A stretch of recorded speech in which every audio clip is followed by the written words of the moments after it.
Hello everyone, स्वागत है आपका अपने यूट्यूब चैनल में। हम CTET previous year question answer discuss कर रहे हैं, जिसमें आज हम करेंगे 5 जनवरी 2022 के साइंस के क्वेश्चन आंसर को। इससे पहले हम 4 जनवरी 3 और 7 के पेपर कर चुके हैं। अगर आप वो देखना चाहते हैं तो प्लेलिस्ट में जाके आप देख सकते हैं। चैनल पर पहली बार आए तो चैनल को सब्सक्राइब कीजिए, वीडियो को लाइक कीजिए और ज्यादा से ज्यादा शेयर कीजिए। स्टार्ट करते हैं आज का वीडियो क्वेश्चन नंबर फर्स्ट से। फर्स्ट क्वेश्चन क्या दिया हुआ है? फर्स्ट क्वेश्चन है, सिराओं के विषय में नीचे दिए गए कथनों पर विचार कीजिए। इसमें क्या देखना है आपको कि सिराओं के बारे में कुछ कथन दिए गए हैं हमें नीचे। तो आपको देखना है कि कौन सा कथन इनमें से सही है और कौन सा नहीं है। सिराएं CO2 समृद्ध रुधिर को शरीर के सभी भागों से वापस हृदय में ले जाती है। यानी हृदय से जो क्या है, शरीर से हृदय की तरफ जाने वाली, यानी जो अशुद्ध रक्त होता है उसको हृदय तक ले जाती है सिराएं। पहला कथन ये दिया गया। दूसरा, सिराओं की जो भित्ति है वो मोटी होती है। तीसरा दिया, सिराओं में ऐसे वाल्व होते हैं जो रुधिर को केवल हृदय की ओर ही प्रभावित होने देते हैं। ठीक है, तो इसमें क्या है, जो सिराएं हैं वो CO2 समृद्ध यानी अशुद्ध रक्त को हृदय तक ले जाती है। ये बात क्या है, सही है। ठीक है, सिराओं की जो भित्तियां होती है वो मोटी ना होके पतली होती है। ठीक है, ये बात गलत होगी क्योंकि ये मोटी दिया हुआ है इसमें। ठीक है, तीसरा क्या दिया, सिराओं में ऐसे वाल्व होते हैं जो रुधिर को केवल हृदय की ओर ही प्रभावित होने देते हैं। तो ये बात भी सही है, ताकि हृदय तक ही तो हमें लेके जाना है। तो ऐसे ही वाल्व होते हैं उसके अंदर सिराओं के, जो क्या होते हैं, सिरा जो हृदय की तरफ लेके जाते हैं, अशुद्ध रक्त को वापस नहीं आने देते। तो यानी फर्स्ट सही है और थर्ड सही है। तो ऐसा ऑप्शन दिया हुआ है हमें 4 नंबर, ये इसमें राइट हो जाएगा, डी ऑप्शन फर्स्ट क्वेश्चन का। सेकंड क्वेश्चन क्या दिया हुआ है? सेकंड क्वेश्चन है हमारे पास में, निम्नलिखित में से सही कथन चुनिए। जिंक एल्यूमिनियम से अधिक सक्रिय है, जो इसकी रिएक्टिविटी है जिंक की एल्यूमिनियम से अधिक है। पहला कथन ये दिया गया है। दूसरा है, कॉपर फेरस सल्फेट विलयन से आयरन को विस्थापित कर सकता है। तीसरा क्या दिया, आयरन कॉपर सल्फेट विलयन से कॉपर को विस्थापित कर सकता है, परंतु एल्यूमिनियम सल्फेट से एल्यूमिनियम को विस्थापित नहीं कर सकता। ठीक है, चार दिया हुआ है, एल्यूमिनियम फेरस सल्फेट विलयन से आयरन को विस्थापित नहीं कर सकता। तो इसमें आपको देखने कौन सा सही है। तो इसमें जो 3 नंबर का ऑप्शन है वो सही रहेगा। कैसे, जो आयरन है कॉपर सल्फेट विलयन यानी Fe जो है वो कॉपर सल्फेट विलयन प्लस क्या आ जाएगा, CuSO4। तो कॉपर सल्फेट विलयन बन गया ये हमारा। इसमें से क्या है, कॉपर को तो विस्थापित कर देता है, यानी जो इसकी सक्रियता रिएक्टिविटी होती है फेरस की आयरन की, वो कॉपर से तो ज्यादा होती है। पर एल्यूमिनियम सल्फेट यानी अगर हम Al क्या लेंगे, Al2SO4 लेंगे, यानी एल्यूमिनियम सल्फेट का अगर हम विलयन लेते हैं तो उसमें से एल्यूमिनियम को विस्थापित नहीं कर सकता। क्यों? क्योंकि एल्यूमिनियम की जो सक्रियता होती है, क्रिया करने की जो गुण होता है उसके अंदर, वो आयरन से ज्यादा होता है। यानी इसमें क्या क्रम आएगा आपको, सबसे ज्यादा होगी एल्यूमिनियम की। ठीक है, जो हमें दी गई है समीकरण उसमें से। फिर आ जाएगी हमारे Fe फेरस की, फिर आएगी कॉपर की। तो क्या होगा, कॉपर को तो विस्थापित कर देता है Fe, पर एल्यूमिनियम को नहीं कर पाता। ये इसमें जो थर्ड ऑप्शन है सी, ये राइट हो जाएगा सेकंड पे। ठीक है, नेक्स्ट क्वेश्चन क्या दिया हुआ है, थर्ड, सौर परिवार के 8 ग्रहों में से 6 जो ग्रह अपने अक्षों पर पश्चिम से पूर्व की ओर घूर्णन करते हैं, अन्य जो 2 ग्रह हैं जो अपने घूर्णन अक्षों पर पूर्व से पश्चिम की ओर घूर्णन करते हैं, कौन से है वो आपको बताना है। तो हमारा जो सौर मंडल है उसमें 8 ग्रह जो सूर्य के चारों ओर दीर्घ वर्ताकार पथ में चक्कर लगाते हैं और वो अपने अक्ष पर भी घूमते हैं, जैसे हमारी पृथ्वी अपने अक्ष पर घूमती है। ठीक है, तो इसमें से जो 6 ग्रह हैं 8 ग्रहों में से, क्या हो गया, बुध, ठीक है, शुक्र, पृथ्वी, मंगल, बृहस्पति, ये क्या है, सूर्य से डिस्टेंस है उसी क्रम में ग्रह है। ठीक है, बृहस्पति, शनि, अरुण और वरुण। ठीक है, ये 8 ग्रह हैं। तो इसमें से जो 6 ग्रह हैं वो क्या है, सूर्य किस दिशा में घूमते हैं, पश्चिम से पूर्व की, यानी सूर्य से विपरीत। सूर्य पूर्व से पश्चिम घूमता है, तो वो सूर्य से विपरीत यानी पश्चिम से पूर्व की ओर घूमते हैं। उनमें से हमारी पृथ्वी भी एक है। पर अन्य 2 ग्रह, उन 8 में से 2 ग्रह ऐसे हैं जो पूर्व से पश्चिम यानी सूर्य की डायरेक्शन में ही घूमते हैं। वो ग्रह कौन से हैं आपको वो ही इसमें बताना है। तो वो कौन से ग्रह आएंगे, वो आएगा हमारा, एक तो शुक्र ग्रह होता है, एक होता है यूरेनस। ठीक है, एक कौन सा होता है, यूरेनस। ये बात आपको ध्यान रखनी है कि 6 ग्रह हैं तो जो पश्चिम से पूर्व की ओर घूमते हैं, पर 2 ग्रह ऐसे हैं जो पूर्व से पश्चिम की ओर घूमते हैं। ठीक है, नेक्स्ट 4 नंबर क्वेश्चन क्या दिया हुआ है, 4 नंबर क्वेश्चन है आपके पास में। यदि किसी व्यक्ति की लार में लार माइलेज की हीनता है तो उस व्यक्ति की मुख गुहा में बाधित होने वाली प्रक्रिया निम्नलिखित में से कौन सी होगी। यानी जो हमारा मुख होता है उसके अंदर आपको पता है लार होती है, लार के अंदर इंजाइम होता है इमाइलेज। ठीक है, कौन सा एंजाइम होता है, इमाइलेज। अगर किसी के अंदर इस इमाइलेज की जो एंजाइम है उसकी कमी है यानी नहीं है, तो उस व्यक्ति के अंदर कौन सी जो प्रक्रिया वो नहीं होगी वो आपको बताना है। पहला है वसाओं का वसा अम्लों में परिवर्तन, दूसरा है प्रोटीन का अमीनो अम्लों में परिवर्तन, तीसरा है स्टार्च शर्कराओं में परिवर्तन, चार है विटामिन का अवशोषण। तो जो लार में जो एंजाइम होता है वो मुख्य रूप से क्या काम करता है कि जैसे स्टार्च हमारे मुख के अंदर आएगा, क्या करता है वो स्टार्च को जो उससे छोटे सूक्ष्म कणिक मतलब उसके जो होते हैं ग्लूकोज में, माल्टेज में, इनमें परिवर्तन करता है। यानी स्टार्च शर्कराओं में, स्टार्च को किसमें, उसके जो छोटे सूक्ष्म उससे छोटे जो शर्करा है उसमें परिवर्तन करता है जो लार में माइलेज एंजाइम होता है। ठीक है, तो अगर ये इमाइलेज एंजाइम नहीं है तो ये जो प्रक्रिया ये बाधित हो जाएगी, यानी सी ऑप्शन इसमें क्या रहेगा, सही रहेगा। जो 4 नंबर क्वेश्चन है इसमें सी ऑप्शन हमारा राइट हो जाएगा। नेक्स्ट 5 नंबर क्वेश्चन क्या है हमारे पास में, प्रकाश के प्रकीर्णन की विधि देखी जा सकती है जब प्रकाश, यानी प्रकाश में जो प्रकीर्णन का गुण होता है वो कब देखा जा सकता है वो आपको बताना है। साबुन के बुलबुलों से गुजरता है, दूसरा है सीढ़ी की सतह पर पड़ता है, तीसरा वर्षा की बूंदों से गुजरता है, चार है चमकते कांचों पर फोकसित होता है। यानी जो प्रकाश की किरण आ रही है, ठीक है, वो आगे क्या है, धूल के कण है, वायु है, उनसे क्या हो, जो प्रकाश की किरण है वो टकराएगी और क्या उसके जो कण है हर दिशा में फैल जाएंगे। प्रकाश की किरण है वो हर दिशा में फैली हुई हमें नजर आएगी, उससे क्या बोलते हैं, प्रकाश का प्रकीर्णन बोलते हैं। तो ये जो प्रक्रिया वो कब देखी जाएगी, ये देखी जाएगी साबुन के बुलबुलों से जब प्रकाश गुजरेगा तब होगी, सीढ़ी की सतह पर पड़ेगा तब होगी, और प्रकाश जो वर्षा की बूंदों से गुजरेगा प्रकाश की किरण तब होगी। ठीक है, तब प्रकाश की जो प्रकीर्णन है वो देखा जा सकता है। तो इसमें कौन सा ऑप्शन है, यानी फर्स्ट सेकंड थर्ड तीनों सही है, तो फर्स्ट ऑप्शन इसमें जो ए ऑप्शन है वो राइट हो जाएगा 5 नंबर क्वेश्चन में। 6 नंबर क्वेश्चन क्या दिया हुआ है, 6 नंबर क्वेश्चन है,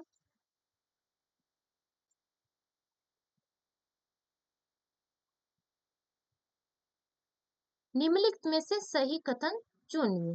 पहला है स्थैतिक घर्षण सर्पी घर्षण से कम होता है, दूसरा है लोटनिक घर्षण सर्पी घर्षण से अधिक होता है, तीसरा है स्थैतिक घर्षण सर्पी घर्षण से कम परंतु लोटनिक घर्षण से अधिक होता है, चार दिया हुआ है सर्पी घर्षण लोटनिक घर्षण से अधिक परंतु स्थैतिक घर्षण से कम होता है। इसमें क्या होता है, जो सर्पी घर्षण है वो क्या है, सबसे पहले आपको ये पता आना चाहिए। तो जब इसमें क्या होता है, जब कोई वस्तु किसी सतह पर खिसकती है, सरकती है, तो दोनों जो सतह है उनके बीच में जो घर्षण होगा वो सर्पी घर्षण कहलाएगा। ठीक है, फिर बात आती है लोटनी घर्षण। तो जब कोई वर्ताकार वस्तु किसी सतह से क्या करेगी, खिसकेगी या लुढ़केगी, तब जो घर्षण होगा दोनों सतहों के बीच में वो लोटनी घर्षण, जैसे पहिए का रहता है, ठीक है, वो लोटनी घर्षण कहलाएगा। अब आ रही है ये स्थैतिक घर्षण। तो स्थैतिक घर्षण जब वस्तु विराम अवस्था में होगी, यानी क्या होगी, जब वस्तु क्या होगी, स्थिर अवस्था में होगी, तो दोनों सतहों के बीच में अगर स्थिर वस्तु पर बल लगाया जाएगा तो दोनों सतहों के बीच में जो घर्षण होगा वो क्या होगा, हमारा स्थैतिक घर्षण होगा। इसमें क्या रहता है, जो लोटनी घर्षण है, क्या रहता है, जो लोटनी घर्षण है हमारा, जो 3 नंबर ऑप्शन है कि स्थैतिक घर्षण सर्पी घर्षण से क्या, सर्पी घर्षण लोटनी घर्षण से तो अधिक होता है। यानी सबसे कम घर्षण किस में होता है, जो पहिया होता है हमारा वर्ताकार शेप में होता है यानी राउंड होता है, इसमें जो घर्षण है वो सबसे कम होता है, इसलिए तो टायर वगैरह राउंड यानी गोल आकार में बनाए जाते हैं। तो जो लोटनी घर्षण है उसमें घर्षण सबसे कम रहता है। फिर आता है सर्पी घर्षण और फिर आएगा स्थैतिक घर्षण, यानी क्या क्रम रहेगा, सबसे कम रहेगा लोटनी घर्षण में, ठीक है। फिर आएगा सर्पी घर्षण, ठीक है। फिर उसके बाद में यानी सबसे ज्यादा किसमें होगा, स्थैतिक घर्षण आएगा, सबसे अधिक किससे आ जाएगा, स्थैतिक, यानी जो फोर ऑप्शन है कि सर्पी घर्षण लोटनी घर्षण से तो अधिक है परंतु स्थैतिक घर्षण से कम होता है, क्योंकि बीच में है ये सर्पी वाला। तो जो डी ऑप्शन है वो राइट हो जाएगा 6 नंबर क्वेश्चन में, ठीक है। 7 नंबर क्वेश्चन क्या दिया, कोई छात्र क्षीण ध्वनि को प्रबल ध्वनि में परिवर्तन करना चाहता है, इसके लिए उसे निम्नलिखित में से किस एक की वृद्धि करनी होगी, ठीक है। पहला है ध्वनि का आयाम, दूसरा है ध्वनि का आवर्ती, तीसरा है ध्वनि की चाल, चार है ध्वनि की तरंग दैर्ध्य। तो किसी जो प्रबल ध्वनि में परिवर्तन, क्षीण ध्वनि को प्रबल ध्वनि में परिवर्तन करने के लिए ध्वनि की जो प्रबलता है वो किस पे निर्भर करती है, ध्वनि के आयाम पर। आयाम जो उच्चतम बिंदु है, ठीक है, जो उच्चतम बिंदु है हमारा उसी को तो हम आयाम बोलते हैं, ध्वनि की तरंग ऐसे गति करेगी। तो इसका जो उच्चतम बिंदु है यहाँ से यहाँ तक की जो डिस्टेंस है वो आयाम होता है उसका, ठीक है। तो आयाम में परिवर्तन करने से ध्वनि की जो प्रबलता है वो निर्भर करती है, यानी आयाम पे निर्भर करती है ध्वनि। आयाम में परिवर्तन करेगा, वृद्धि करेगा, तभी तो ध्वनि की जो क्षीणता है वो प्रबलता में बदल जाएगी, यानी फर्स्ट जो ऑप्शन है इसमें राइट रहेगा हमारा, ए ऑप्शन 7 का। 8 नंबर क्वेश्चन क्या दिया हुआ है, 8 नंबर क्वेश्चन है हमारे पास में, निम्नलिखित में से कौन से जंतु कोशिका के चार संघटक है। क्या देखना है, जंतु कोशिका देखनी है और उसके पार्ट देखने हैं हमें कौन कौन से हैं, चार, ठीक है। पहला दिया कोशिका झिल्ली, दूसरा है कोशिका द्रव, तीसरा है केंद्र, ठीक है। फिर दूसरे ऑप्शन में कोशिका झिल्ली दे दी, दूसरे ऑप्शन में पहले कोशिका झिल्ली, फिर कोशिका भित्ति, कोशिका द्रव्य और केंद्रक दे दिया। तीसरे ऑप्शन में कोशिका झिल्ली दे दी, हरित लवक, कोशिका द्रव्य और केंद्रक दे दिया। चार में कोशिका झिल्ली, कोशिका भित्ति, हरित लवक और रिक्तिका। तो जो हरित लवक है वो पत्तियों में पाया जाता है, यानी तो जंतु कोशिका से संबंधित नहीं है, यानी ये दो ऑप्शन तो आपको पता है कट गए। अब बचे सिर्फ फर्स्ट और सेकंड जो हमारा ऑप्शन है वो बचे हैं अब। तो जो कोशिका भित्ति है, जो कोशिका भित्ति है वो भी आपको पता है पादप कोशिका में पाई जाती है, पर जो कोशिका झिल्ली है, अर्धपाग्यम में जो कोशिका के बाहर एक झिल्ली होती है, जो पदार्थों का इधर उधर यानी कोशिका के अंदर जाने से और बाहर जाने पे जो रोक लगाती है, जो आवश्यक है उसी को जाने देती है, बाकी को नहीं। तो कोशिका झिल्ली होती है जंतु कोशिका में। कोशिका द्रव्य भरा होता है, यानी एक लिक्विड फॉर्म में कोशिका के अंदर एक द्रव्य भरा होता है जो कोशिका द्रव। सेंटर पॉइंट है जिसको हम केंद्रक बोलते हैं, जो कोशिका को नियंत्रित करता है। रिक्तिका क्या करती है, रिक्तिका भी कोशिका यानी जंतु कोशिका का ही एक पार्ट है। तो जो फर्स्ट ऑप्शन है वो इसमें राइट हो जाएगा। ये जो चार है वो जंतु कोशिका के संगठक है, ठीक है, इनसे जंतु कोशिका बनती। नेक्स्ट क्वेश्चन क्या दिया हुआ है, 9 नंबर क्वेश्चन है हमारे पास में, ओजोन के बारे में नीचे दिए गए कथनों पर विचार कीजिए। यानी जो ओजोन O3 है उसके बारे में कुछ कथन दिए गए, उनमें से देखना है आपको कौन सा सही है और कौन सा नहीं है, ठीक है। ओजोन वायुमंडल के उच्चतर स्तर पर ऑक्सीजन पर पराबैंगनी किरणों की क्रिया से बनती है। दूसरा है सूर्य से आने वाली हानिकारक पराबैंगनी विकिरणों से हमारी सुरक्षा करती है। चार है ओजोन ऑक्सीजन से भिन्न नहीं है। तीन है, चार है ऑक्सीजन का ऑक्सीजन में अपसरित होना रासायनिक अभिक्रिया नहीं है। तो इसमें आपको क्या लग रहा है कौन सा सही होना चाहिए और कौन सा नहीं होना चाहिए इसमें। इसमें क्या ओजोन जो वायुमंडल का उच्चतर स्तर यानी वायुमंडल में जो लेयर है हमारी उसमें सबसे उच्चतम यानी ऊपर जाने पर उच्चतर स्तर पर क्या है ऑक्सीजन की, ऑक्सीजन पर क्या होगी जब सूर्य से आने वाली पराबैंगनी किरणें यूवी अल्ट्रावायलेट जो रेज है हमारी वो आती है, वो जैसी ऑक्सीजन पर गिरती है तो क्या बनती है, वो ऑक्सीजन से ओजोन में परिवर्तित हो जाती है। और एक आपको ये भी पता है कि जो ओजोन लेयर है वो हमारी सूर्य से आने वाली हानिकारक विकिरण है पराबैंगनी, उनसे हमारी रक्षा करती है। और इसमें बता रहे हैं कि होल हो गया जिससे क्या हो रहा है पराबैंगनी किरणें धरती पर यानी अर्थ पर आ रही है जो हमारे लिए नुकसानदायक है। और ऐसा क्यों हो रहा है, CO2 की मात्रा में वृद्धि होने से ओजोन लेयर में छेद हो रहा है, ठीक है। तो उस स्तर पर ऑक्सीजन पर पराबैंगनी किरणों की क्रिया से बनती है। ठीक है, यह सूर्य से आने वाली हानिकारक पराबैंगनी किरणों से हमारी सुरक्षा करती है। तो ये दोनों ही क्या ओजोन के बारे में सत्य कथन है। तो ये इसमें राइट हो जाएगा। फर्स्ट और सेकंड जो डी ऑप्शन दिया हुआ है ये सही हो जाएगा। 10 नंबर क्वेश्चन क्या दिया, जैव विविधता के बारे में नीचे दिए कथनों पर विचार कीजिए। तो जैव विविधता क्या होती है कि एक क्षेत्र विशेष में पाए जाने वाले पादप और प्राणी जाति, यानी ऐसा नहीं है सिर्फ प्राणियों की जो विविधता है वो बताती है, नहीं, पादपों की विविधता के बारे में भी जैव विविधता में बताया जाता है। तो दोनों आएंगे जैव विविधता में, ठीक है, पादप और प्राणी दोनों। यह सघन वनों में अधिकतम होती है। दूसरा यह किसी दिए गए क्षेत्र में पाए जाने वाले केवल प्राणी जातों की विभिन्न, केवल प्राणी जातों की नहीं आएगी, तो ये तो ऐसे ही कट हो गया। तीसरा यह किसी दिए गए क्षेत्र में उपस्थित किसी एक विशेष स्पीसीज की विशिष्ट की कुल संख्या का उल्लेख करती है, तो ये भी नहीं आएगा। अब बचा फर्स्ट और फोर्थ। यह किसी दिए गए क्षेत्र में उपस्थित विभिन्न जीवों जिसमें शामिल है पाद और प्राणी, विभिन्न स्पीसीज का उल्लेख करती है। हाँ, ये बात सही है कि इसमें प्राणी भी आ गया और पादप भी आ गए। एक ये सघन वनों में पाई जाती है, जहां पे वनों की सघनता होगी वहीं तो मिलेंगे जो प्राणी है, जो विशिष्ट प्रकार की जो स्पीसीज है हमारे, वही मिलेंगे। तो फर्स्ट भी ठीक है और फोर भी ठीक है। तो फर्स्ट और फोर दिया हुआ हमारा डी ऑप्शन में, यानी 4 नंबर ऑप्शन राइट हो जाएगा 10 नंबर क्वेश्चन में। ठीक है, 11 नंबर क्वेश्चन क्या दिया हुआ है, 11 नंबर क्वेश्चन है हमारे पास में।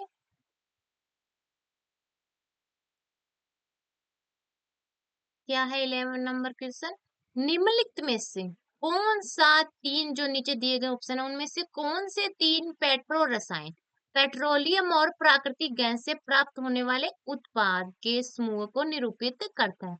पेट्रो रसायन किसे कहेंगे, सबसे पहले ये बता कि पेट्रोलियम और प्राकृतिक गैस से बहुत से उपयोगी पदार्थ प्राप्त किए जाते हैं। जो पेट्रोलियम है हमारा उससे और प्राकृतिक गैस से, उनको हम क्या बोलते हैं, पेट्रो रसायन, यानी इनसे मिलने वाले उत्पाद को क्या बोलते हैं, प्रोडक्ट को क्या बोलते हैं, पेट्रोल रसायन बोलते हैं। तो पहला ऑप्शन दिया गया डीजल, केरोसिन और रेयन।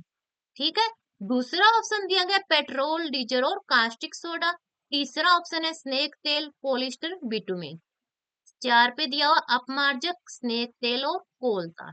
ठीक है, तो बिटुमेन जो सड़कों में सड़क बनाने के लिए जो यूज किया जा रहा है वो क्या है, पेट्रोलियम का एक उत्पाद है, प्रोडक्ट है। पॉलिस्टर और स्नेक तेल ये भी पेट्रोलियम और प्राकृतिक गैस से प्राप्त होने वाले उत्पाद है। यह है जो इनसे बहुत से उपयोगी पदार्थ प्राप्त किए जाते हैं। और इनका उपयोग क्या है, उपयोग जो है इनका क्या है, अपमार्जक के रूप में उपयोग किया जाता है। जैसे जो कृत्रिम रेशे बनाए जाते हैं, पॉलिस्टर हो गया, नायलॉन हो गया, एक्रिलिक हो गया, ये सब इन्हीं से प्राप्त किए जाते हैं। इनके जो उत्पाद है इनसे प्राप्त किए जाते हैं। तो स्नेक तेल, पॉलिस्टर और जो बिटुमिन है ये प्राकृतिक गैस और पेट्रोलियम से प्राप्त होने वाले पेट्रो रसायन है। ठीक है, सी ऑप्शन राइट होगा 11 में। 12 नंबर क्वेश्चन क्या दिया हुआ है, 12 नंबर क्वेश्चन है, आपके पास कोई ईंट है जिसकी लंबाई एल, चौड़ाई बी और ऊंचाई एच है। ठीक है, यानी कोई ईंट है जिसकी क्या दी हुई है आपको, लंबाई, चौड़ाई और ऊंचाई दी हुई है। ठीक है, किस रूप में दी हुई है, एल, बी और एच के रूप में आपको दी हुई है कोई ईंट आपके पास में।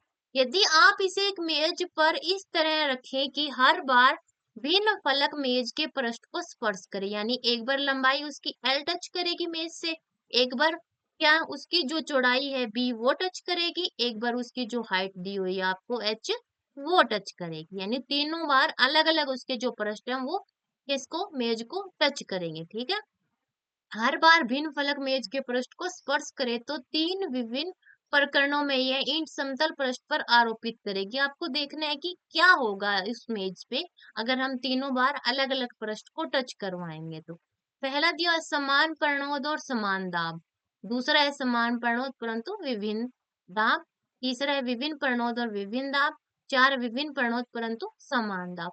तो दाब समान कैसे हो सकता है कि लंबाई उसकी एल है, ऊंचाई उसकी, चौड़ाई उसकी बी है और ऊंचाई उसकी एच है, यानी तीनों अलग अलग है। तो दाब भी तो वो अलग अलग ही लगाएंगे, जो पृष्ठ है कि जो ज्यादा पृष्ठ होगा वो ज्यादा, उन यानी उसका जो एरिया होगा वो ज्यादा होगा, कम का कम होगा, तो वो दाब है वो अलग लगाएंगे, पर प्रणोद जो होगा वो समान रहेगा।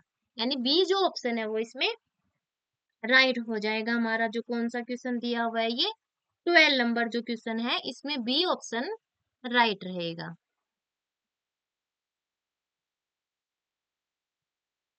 बी ऑप्शन सही हो जाएगा। 13 नंबर क्वेश्चन क्या दिया हुआ है? 13 नंबर क्वेश्चन है आपके पास में, नीचे दिए गई तालिका से उस समूह को चुनिए जिसमें किसी पुष्प के पुंकेसर और स्त्री केसर के सही भाग दिए गए हैं। ठीक है, 1 2 3 4 पे ये क्रमांक दिए हुए हैं। एक तरफ है पुंकेसर के भाग, दूसरी तरफ है स्त्री केसर के भाग। पहला पराकोष तंतु बाह्य दल, इसमें दिया हुआ अंडाशय, वर्तिकाग्र और पंखुड़ी। ठीक है, यानी पौधे के पार्ट दिए गए हैं, आपको देखना है कौन सा इसमें पुंकेसर का भाग है और कौन सा इसमें स्त्री केसर, यानी ऐसा ऑप्शन हमें देखना है जिसमें पुंकेसर वाले जो पार्ट दिए गए हैं वो भी सही हो और स्त्री केसर वाले जो पार्ट दिए गए हैं वो भी सही हो। ठीक है, तो इसमें कौन सा ऑप्शन है सही होना चाहिए वो आपको दूसरे में दिया हुआ है, प्राकोष बाह्य दल वर्तिकाग्र। तीसरा दिया अंडाशय तंतु और वर्तिकाग्र। तीसरे में तीसरा है प्राकोष तंतु, इसमें अंडाशय बाह्य दल और वर्तिकाग्र। 4 नंबर पे प्राकोष तंतु, अंडाशय, पंखुड़ी और बाह्य दल। तो इसमें जो दिया हुआ है कि हमारा कौन सा 3 नंबर का है वो सही होगा कि प्राकोष जो तंतु है वो पुंकेसर के भाग होते हैं। अंडाशय आपको पता है स्त्री केसर का, बाह्य दल और वर्तिकाग्र ये सब किसके पार्ट होते हैं?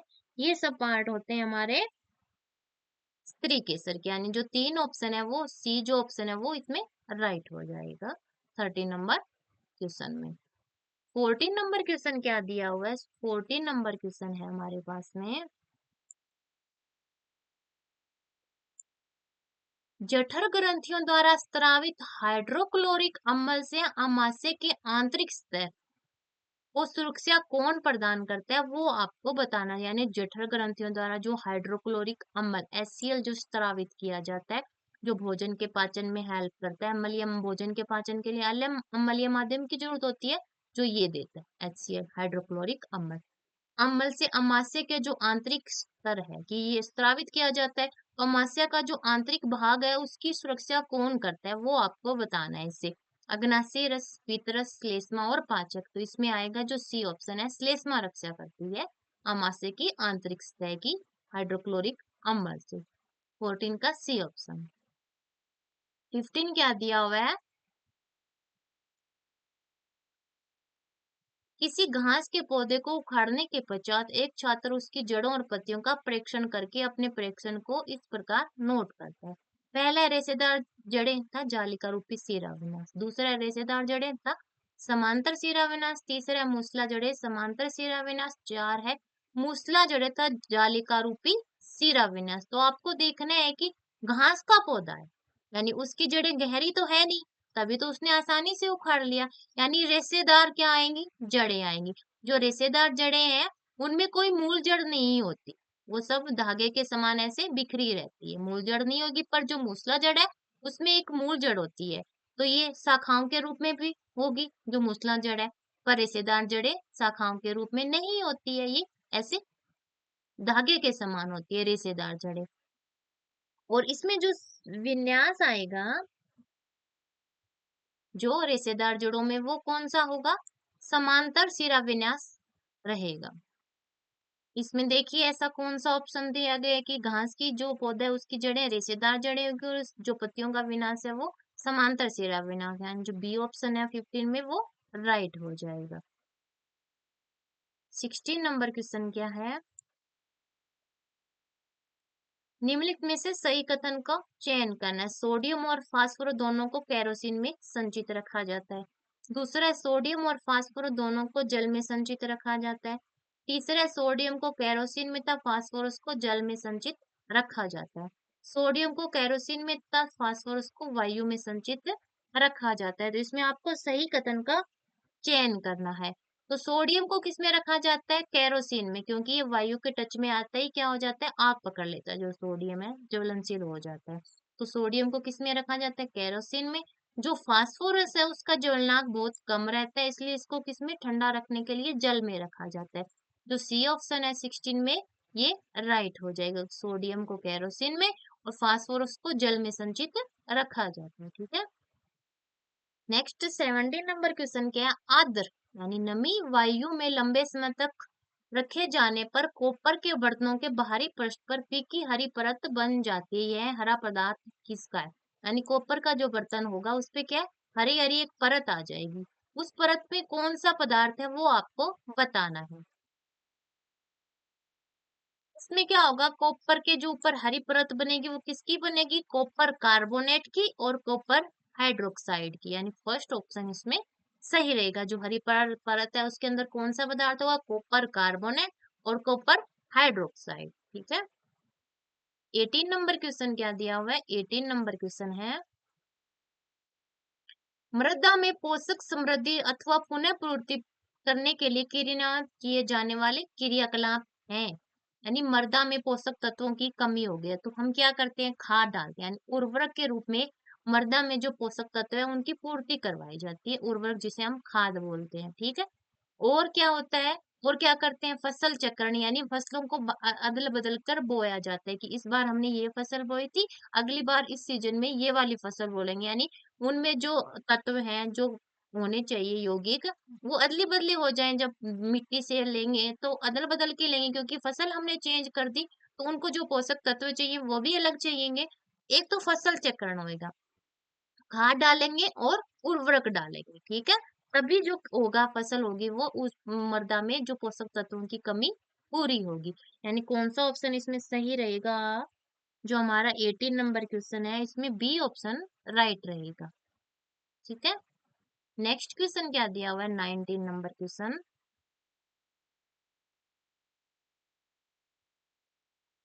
निम्नलिखित में से कौन सा चार रबी फसलों का समूह है। तो सबसे पहले रबी की फसल जो बोई जाती है अक्टूबर नवंबर या नवंबर दिसंबर लगा लीजिए, और मार्च अप्रैल में जिनको काटा जाता है। तो सबसे पहले इनमें कौन सी फसल आती है, सरसों आती है हमारी, चना आता है, गेहूं आती है, मटर आती है, अलसी आती है। ये सब किसकी फसल है, रबी की फसल है।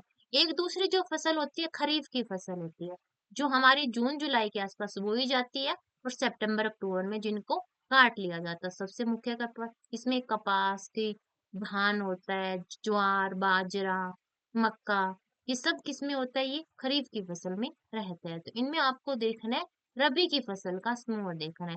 तो चना, सरसों, मटर और गेहूं, तो पहला ऑप्शन ही ऐसा लग रहा है जो रबी की फसल का है। बाकी चेक करते हैं नेक्स्ट भी, चना सरसों धान, तो धान खरीफ की फसल का है तो ये कट हो गया। मूंगफली सरसों मटर और गेहूं, तो मूंगफली है वो खरीफ की फसल है हमारी, न कि रबी की, तो ये इससे कट हो गया। चना, मक्का, धान और गेहूं, तो इसमें मक्का और धान दोनों खरीफ की फसल है, दो इसमें खरीफ की फसल है, दो इसमें रबी की फसल है। फर्स्ट ही ऑप्शन यानी ए ऑप्शन ही ऐसा है जिसमें चारों के चारों रबी की फसल के समूह है। ठीक है। तो ये इसमें राइट हो जाएगा 19 में, first option A option. 20 number question क्या दिया हुआ है, 20 नंबर क्वेश्चन है हमारे पास में, कोई कार अपनी पहली आधी यात्रा V1 चाल से तथा शेष आधी यात्रा V2 चाल से तय करती है। यानी कार एक डिस्टेंस तय करनी है उसको, तो पहली आधी यानी समान डिस्टेंस उसने तय किया पर उसकी जो चाल है वो अलग अलग है। पहली V1 है, दूसरी V2 है। ठीक है। तय करती है कार की समस्त यात्रा की नेट चाल। अब हमें क्या निकालनी है, उसकी एवरेज या औसत चाल हमें निकालनी है कि पूरी यात्रा में अगर उसकी चाल को देखा जाए तो कितनी रही वो बतानी है। तो ऐसे में क्या रहता है, ये हमारा जो क्वेश्चन है इसमें कौन सा ऑप्शन आपको लग रहा है जो सही होना चाहिए, इसमें आएगा कि 2 × V1 × V2 बाई में क्या आएगा V1 + V2, यानी जो उसकी पहली आधी यात्रा की चाल थी उस दोनों का मल्टीप्लाई दूसरी आधी, नीचे क्या आएगा, दोनों का योग आएगा, यानी उनका ऐड करेंगे वो आएगा। ठीक है। तो ये इसका फॉर्मूला रहेगा कि उसकी जो एवरेज चाल है उसको निकालने का, ये इसमें फॉर्मूला रहेगा। यानी कौन सा ऑप्शन सही रहेगा इसमें, जो डी ऑप्शन है वो राइट हो जाएगा। 2 V1 × V2 बाई में V1 + V2। ठीक है। 21 नंबर क्वेश्चन क्या दिया हुआ है, 21 नंबर क्वेश्चन है, एक कक्षा 7 की अध्यापिका कक्षा में अपने छात्रों से निम्नलिखित प्रश्न पूछती है। कौन सा प्रश्न, क्या होगा अगर आपको 1 सप्ताह के लिए जल नहीं मिले तो? ठीक है? यह प्रश्न अति उपयुक्त है। इस जो क्वेश्चन पूछा है अध्यापिका ने, वो इस क्वेश्चन के माध्यम से बच्चों में क्या मतलब देखना चाह रही है, क्या उनको समझाना चाह रही है, वो आपको बताना है ऑप्शन देख के। पहले, अधिगमकर्ताओं को जल के विवेकपूर्ण उपयोग पर संवेदनशील बनाने के लिए। दूसरे, अधिगमकर्ताओं में कल्पना को बढ़ावा देने के लिए। तो इसमें कल्पना तो कहीं है ही नहीं, जल नहीं मिलेगा तो वो सोचेंगे कि जल का जो दुरुपयोग हो रहा है, हम जो दैनिक जीवन है हमारा, उसमें जल का जो हम दुरुपयोग कर रहे हैं उसको कम से कम करें। यानी जल की, उनकी जो जल की कीमत है उस चीज का पता चलेगा इस बात से कि जल अगर ना हो तो क्या होगा। ठीक है। तीसरा क्या है, अधिगमकर्ताओं की जल के स्रोतों पर समझ का आकलन करने के लिए। चार है, छात्रों की सामान्य जागरूकता को जांचने के लिए। तो कौन सा ऑप्शन आपको लग रहा है जो इसमें सही रहेगा? इसमें रहेगा फर्स्ट ऑप्शन, कि वो उन क्या जल के प्रति जो उसका जो हम उपयोग करते हैं, दुरुपयोग करते हैं, कि दुरुपयोग करेंगे तो जल का जो सीमित स्रोत है हमारे वो खत्म हो जाएंगे, तो जल हमें उपलब्ध नहीं होगा। तो ऐसी सिचुएशन हमारे सामने आ सकती है। इसके लिए क्या करें, हम जल का कम से कम और सदुपयोग करें। ठीक है।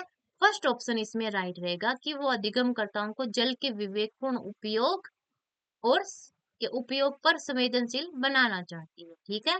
22 नंबर क्वेश्चन क्या दिया हुआ, नेक्स्ट क्वेश्चन। विज्ञान में नियम के संदर्भ में निम्नलिखित कथनों को पढ़िए और गलत विकल्प का चयन कीजिए। पहला दिया है, विज्ञान में नियम को व्यापक शोध के पश्चात बदला या प्रतिस्थापित किया जा सकता है।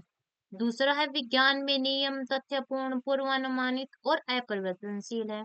तीसरा है, विज्ञान में नियम सार्वभौमिक रूप से अवलोकित तथ्य है। चार है, विज्ञान में नियम के गठन के समय उसकी कोई व्याख्या या अपवाद नहीं होता। तो आपको गलत का चयन करना है कि कौन सा इसमें जो चार ऑप्शन दिए हैं, कौन सा इसमें गलत रहेगा। ठीक है। तो विज्ञान में जो नियम होते हैं तथ्यपूर्ण, पूर्व अनुमानित और अपरिवर्तनशील रहते हैं, ये बात आपको पता है। विज्ञान में नियम सार्वभौमिक रूप से अवलोकित तथ्य हैं, ये बात भी ठीक है। विज्ञान में नियम के गठन के समय उसके कोई अपवाद या कोई व्याख्या नहीं होती, ये बात भी ठीक है। तो जो फर्स्ट ऑप्शन है वो ही इसमें गलत है। विज्ञान में नियम को व्यापक शोध के पश्चात बदला या प्रतिस्थापित किया या, अगर नियम ही बदल देंगे बार बार तो ऐसा होता रहा तो कौन से नियम सही रहेंगे, नहीं रहेंगे। तो ये बात इसमें गलत है, गलत का ही हमें चयन करना था। 22 में फर्स्ट ऑप्शन यानी ए राइट हो जाएगा। 23 क्या दिया हुआ, 23 नंबर क्वेश्चन हमारे पास में। विज्ञान की कक्षा में निम्नलिखित गतिविधि या क्रिया की जाती है। कौन सी गतिविधि की जा रही है?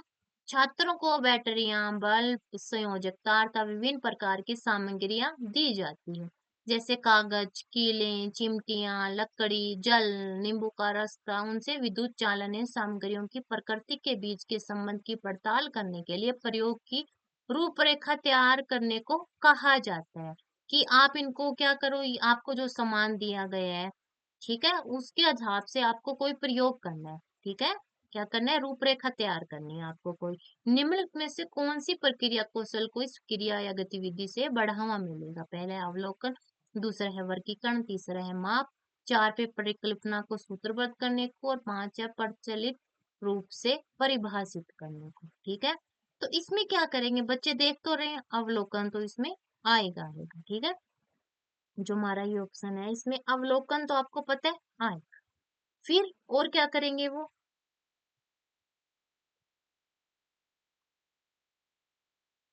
परिकल्पना को सूत्रबद्ध भी करेंगे। और क्या करेंगे, और करेंगे उसका वर्गीकरण, की बांटेंगे तो कागज कैसा होता है, यानी किसी सब्सटेंस की मटेरियल कैसा है इनका, उसी हिसाब से यानी वर्गीकरण तो उनको करना ही पड़ेगा, तभी तो उस पे कुछ वो कर पाएंगे, कुछ लिख पाएंगे। कागज, कीलें, चिमटियां जो दी गई है, तो सबका वर्गीकरण यानी अलग अलग तो उनको रखेंगे कि इसको किस वर्ग में रखें, इसको किस में रखें, वर्गीकरण भी आएगा। एक माप, माप तो नहीं कर रहे वो, कुछ माप तोल तो कर ही नहीं रहे, तो ये तो नहीं आएगा। चार क्या, परिकल्पना को सूत्रबद्ध करेंगे, यानी वर्गीकरण करेंगे तभी तो एक टेबल बनाएंगे, यानी एक सूत्र बनाएंगे उनका कि ये इसमें ये सब्सटेंस था, इसकी ये मटेरियल था, इसका ये क्वालिटी होती है। फिर 4 5 पे क्या, परिचालित रूप से परिभाषित करना भी नहीं है कहीं पे। ठीक है, तो फर्स्ट आएगा, सेकंड आएगा और फोर आएगा। तो फर्स्ट, सेकंड और फोर दिया हुआ है हमें 4 नंबर, यानी डी ऑप्शन इसमें राइट रहेगा हमारा 23 में।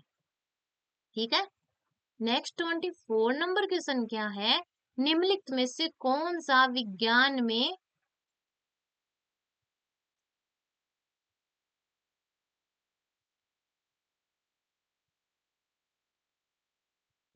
में जांच शिक्षण का वृत्तांत नहीं है।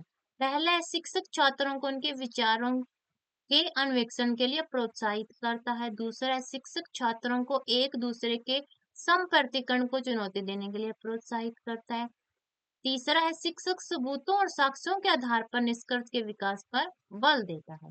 चार है, शिक्षक एक प्रयोग के संचालन के लिए चरणों का प्रदान करता है। तो कौन सा ऑप्शन आपको लग रहा है जो इसमें सही रहेगा, हमारा जो कौन सा 24 नंबर क्वेश्चन दिया गया है। इसमें क्या करेगा शिक्षक, कोई मतलब ऐसा कि कौन सा, जांच शिक्षण में अगर वो प्रयोग कर रहे हैं तो उसका संचालन टीचर ही तो बताएगा कि अब आपको ये करना है, अभी ये करना है। चरण तो देगा ना कि इन चरणों के हिसाब से आपको ये प्रयोग करना है। तो फोर जो ऑप्शन है वो इसमें क्या हो जाएगा, राइट हो जाएगा। 25 नंबर क्वेश्चन क्या दिया हुआ, 25, विज्ञान में उपलब्धि में जेंडर की महत्वपूर्ण भूमिका है। दूसरा है, इसका कारण क्या दिया, लड़के लड़कियों के लिए, लड़के लड़कियों के लिए सूचना संसाधन रणनीतियां भिन्न होती है। निम्नलिखित में से कौन सा सही है।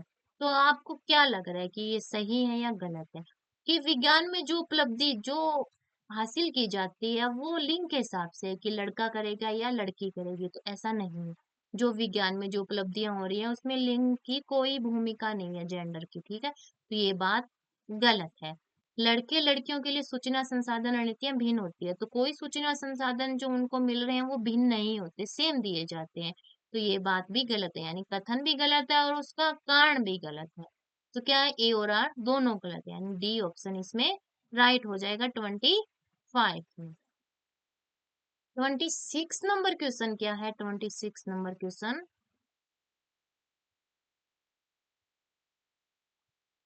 क्या है, शोध ने यह निर्देशित किया कि छात्र कक्षा में विज्ञान की संकल्पनाओं के बारे में मत विचार लेकर आते हैं जो कि वैज्ञानिक मतों से भिन्न हो सकते हैं।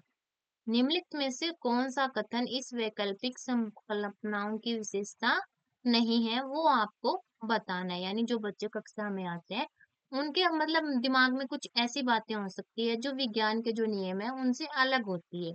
यानी हमें क्या करना है, बच्चे जो विचार लेके आ रहे हैं उनको हमें नकारना नहीं है, उनके सामने ऐसे हमें एग्जाम्पल, ऐसे नियम या कुछ ऐसा प्रस्तुत करना हो तब, ताकि उनको खुद ब खुद ऐसा लगे कि नहीं, मैंने जो सोचा वो गलत था और ये सही है।